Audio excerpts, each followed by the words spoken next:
Home from the railway station, Peter was preoccupied with the events of the day.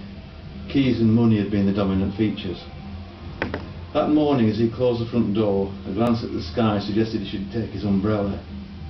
Not so easy. He'd remembered locking the door and putting the keys in his pocket, but now he had the shop keys, but no house keys, and was locked out. Looking through the letterbox, he had seen the keys on the hall table. How could that be, and the door locked? It had been too early to disturb his neighbour for the spare, so he decided to wait until the evening. Puzzled, yet relieved that he had the shop keys separate, he left for the station without his umbrella. It had been his first day looking after the antique shop single-handed, and a problem with money had become an issue when he came to check the takings. The till was £40 short. He had nearly missed his train trying to work it out. In the end, to gain a breathing space, he'd took the shortfall from his own pocket. His boss Gordon had said he would call in after his buying trip to drop off the stock and collect any cash from the till. Peter distinctly remembered taking two £20 notes. The customer had left quite an impression. It was when he had come from the back with a fresh-made mug of coffee that he first saw the man. He hadn't heard the doorbell, so he was surprised to see him in the corner, his back to the counter looking up at some paintings on the wall. Peter had put the drink under the counter and sat down. Normally he would have gone over and offered his assistance, but there was something about this particular customer that made him feel uncomfortable. The man had appeared to be unaware of Peter's return to the showroom. He remained silent and motionless in the shadowy corner. Peter had decided that he was old. He was very slim, slightly bow-legged, shoulders bent and distorted by the weight of years. His clothes, a black print-type suit, was worn shiny with age and very baggy on his slim frame. Then, as Peter was considering the man's appearance, he moved slowly forward, manoeuvred himself past some tables decked with glass ornaments and stacks of plates.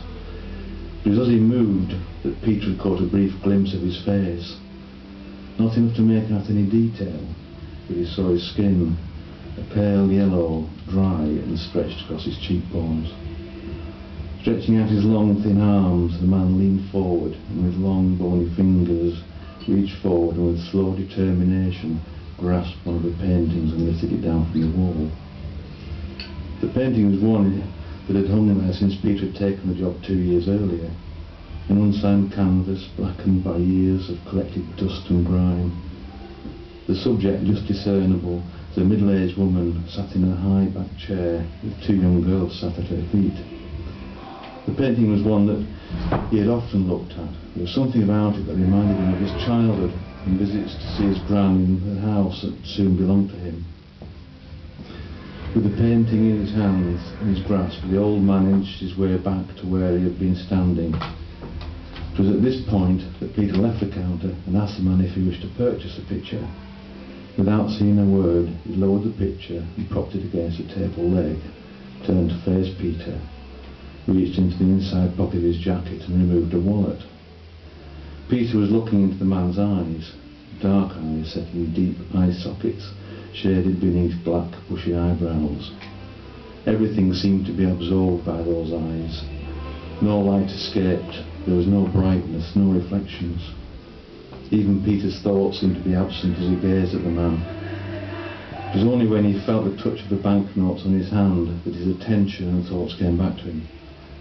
That had been 5 hours ago, and he certainly had put the notes in the till, because when he turned to ask if a receipt was needed, the man had gone. Again, Peter hadn't heard the door, so he'd gone to the door and checked the bell. It worked as he always had. Returning to take a drink of coffee, he had been delayed by another customer, one that wanted to look at and talk about many items but bought none of them. The remainder of the afternoon had been much the same, with only one other customer who had actually bought something. Now close to home, he changed his thoughts to his plans for the evening. His sister was calling round at 7 for a meal and to discuss the disposal of what remained of their mother's things. She had died without leaving a will. Her only sister had died a few years earlier, which left Peter, his brother and sister, as main beneficiaries. He hadn't found it easy living in the house and seeing his mother's life being slowly dismantled around him. He'd even begun to think He even begun to think that it might be better to sell the house, but it had belonged to the family for years, so none of them had considered that to be a real option. On the doorstep, his mind full of thoughts, he reached into his coat pocket, removed his keys and unlocked the door, stepped inside and dropped the keys on the hall table. The keys on the table? He stood staring at the keys. How could that be? They were laid just as he had seen them through the letterbox that morning. What was going on? His thoughts raced. Had he imagined it all? Had he just hadn't felt the keys in his pocket? Then what had he seen on the table? A reflection, a shadow? He stepped back and closed the door as he pondered the possibilities. Went on the kettle, teapot prepared, he waited for the water to boil. All the same, it was very puzzling. He poured the water, and while the tea brewed, hung his coat in the hall. With his cup of tea in hand, he made his way through to the lounge.